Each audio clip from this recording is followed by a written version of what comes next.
ไปสู่ฟ้าไปไปยิงเขาก่อนลงบุญ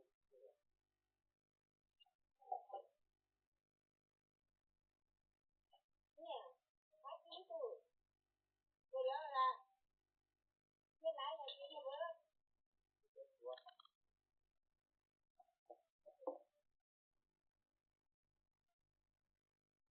โอ้ย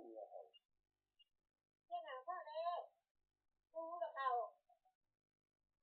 แล้วอยากให้เรียนชีวิตกูแล้วประชาชนมาบ้างได้เนี่ยว่าแม่ทำใจแม่เด้อมาจากชลบุรีจะพากบมาบ่มีหายใจแล้วบ่มีโอ้โหใครบ่ฮู้ใครบ่เป็นหมอคิดได้ยังไงต้องแก้ตัวต้องขาด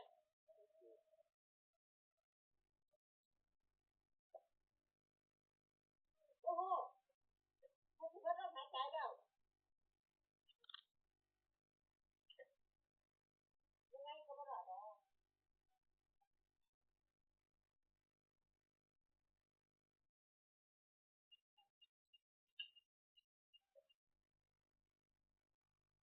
เดี๋ยวจะตายเลยจังได๋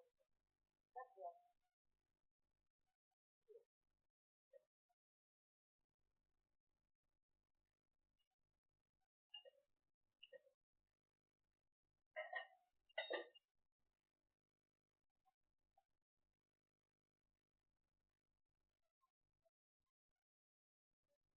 นี่มีเงินบ้านจังบ้านเขากินหมดเขากินหมดแล้ว